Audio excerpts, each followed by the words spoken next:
już jest jeden odcinek na temat EGR-a.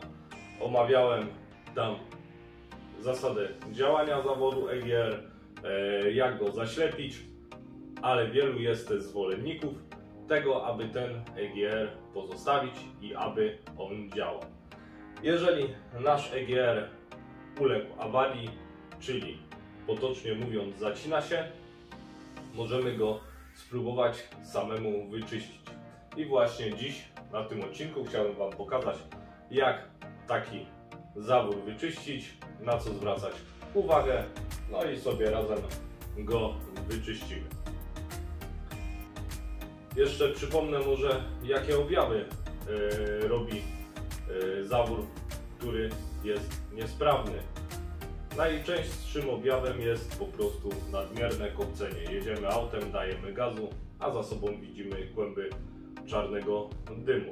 Jeżeli podepniemy komputer, wyskakują błędy EGR, no i generalnie tyle. Jeżeli chcemy być pewni, czy to jest właśnie zawór EGR, możemy go zaślepić lub po prostu dostać się do niego, domknąć go, odpiąć mu podciśnienie, lub jeżeli jest elektroniczny, a mamy pewność, że w przypadku naszego modelu auta nie wpadnie ono w tryb awaryjny, możemy odpiąć mu wtyczkę, tak aby nie był sterowany i zobaczyć, czy właśnie te kłęby nam znikną, bo to jest nic innego jak zła mieszanka. On wtedy, kiedy nie ma dostawać spalin, te spaliny dostaje, no i kopci. Dobra, EGR-y dzielimy na dwa rodzaje. Te sterowane podciśnieniem i te sterowane elektronicznie. No i przy jednych i przy drugich trzeba pamiętać, aby całych ich nie wrzucać do jakiegoś preparatu, który jest przeznaczony do ich czyszczenia lub jakimiś tam domowymi sposobami. Dzisiaj sobie sprawdzimy, czy domowymi sposobami też się da wyczyścić. Generalnie często używałem albo kwasu do felg, czyli tak potocznie zwaną krwawą felgę, albo często też używam preparatu do mycia silników. Zależy, co mam pod ręką, nawet czasem starcza zmywacz hamulcowy albo jakiś rozpuszczalnik.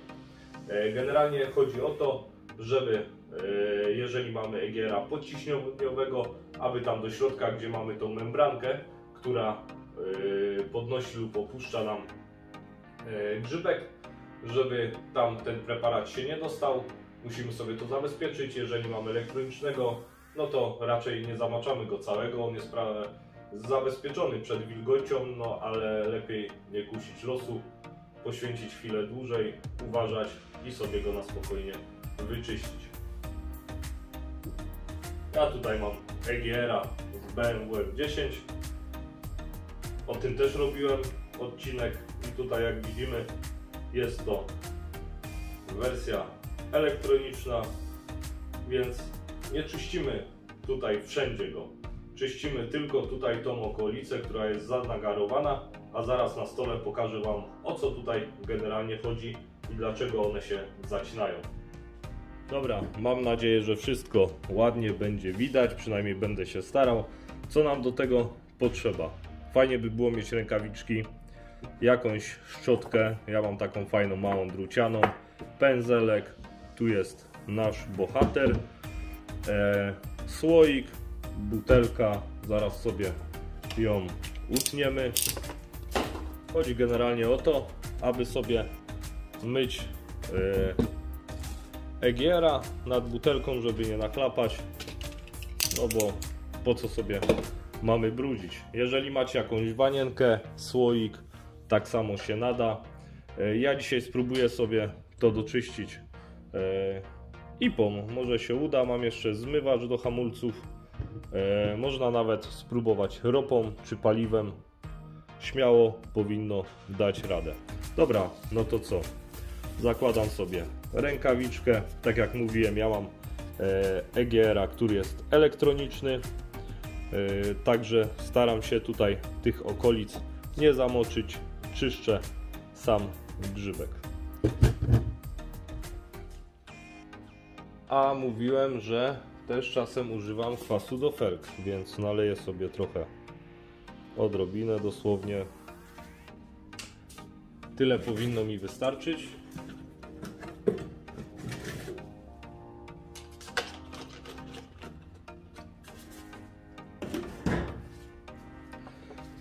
No i bierzemy się za czyszczenie.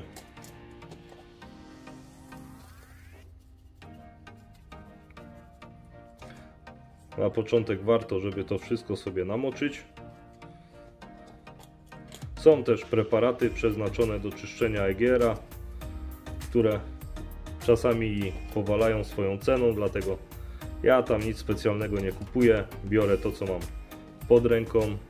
Jakimś cudem zawsze mi się to sprawdza.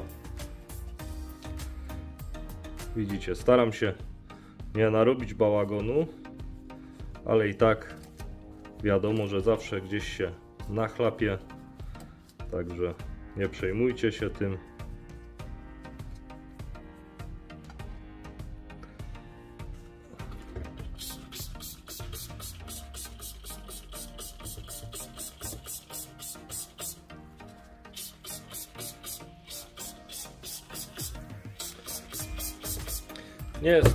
Nie jest to EGR, który należy do takich, które już widziałem, które były nie wiadomo jak zabrudzone. No ale generalnie chcę Wam tylko pokazać, na czym to polega, jaka jest zasada. I tyle. Tutaj nie chodzi o to, żeby robić 2 godziny filmu z czyszczenia tego, tak?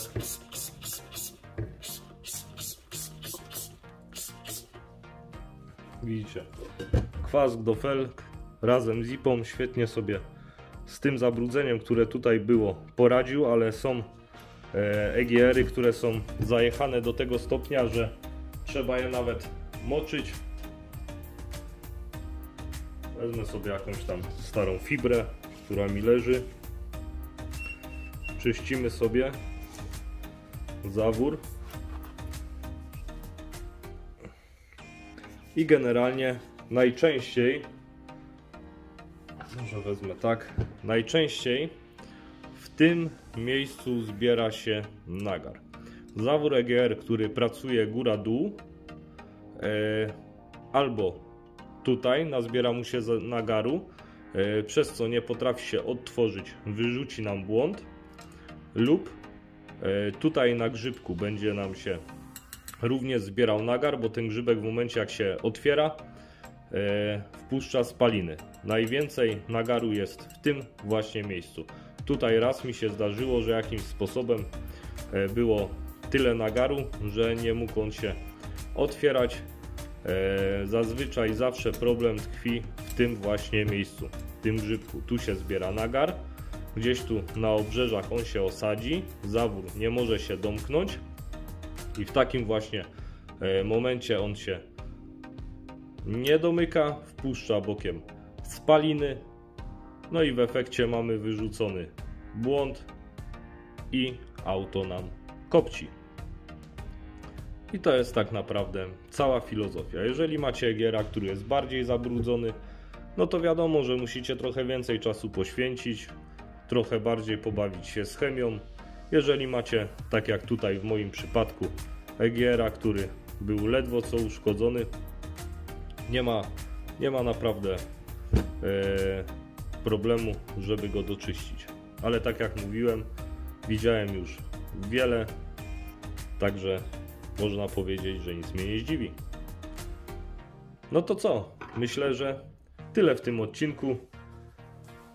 Nie bójcie się, działajcie sami. Przy zdrowym rozsądku nie ma co uszkodzić. Jak widzieliście, nawet tutaj nigdzie nie zachlapałem. Jeżeli trzeba by było go namoczyć, namoczyłbym go na stojąco, też by się nic mu nie stało. Więc jeżeli macie taki problem i chcielibyście, żeby ten EGR dalej był, bo chcecie być eko, śmiało brać się, czyścić, nie bać się. A w wielu przypadkach udaje się uniknąć tego elementu wymiany na nowy. Tutaj nie wiem, czy silniczek go blokuje, ale generalnie jeżeli macie EGR-a podciśnieniowego, tutaj jak ściśniecie, ten tłoczek powinien się swobodnie cofać w jedną, w drugą stronę. No tutaj jest pewnie silniczek, dlatego ja go cofnąć teraz nie mogę. lub bym musiał przyłożyć naprawdę dużo siły, aby go cofnąć. Trzymajcie się i widzimy się w kolejnym odcinku. Cześć!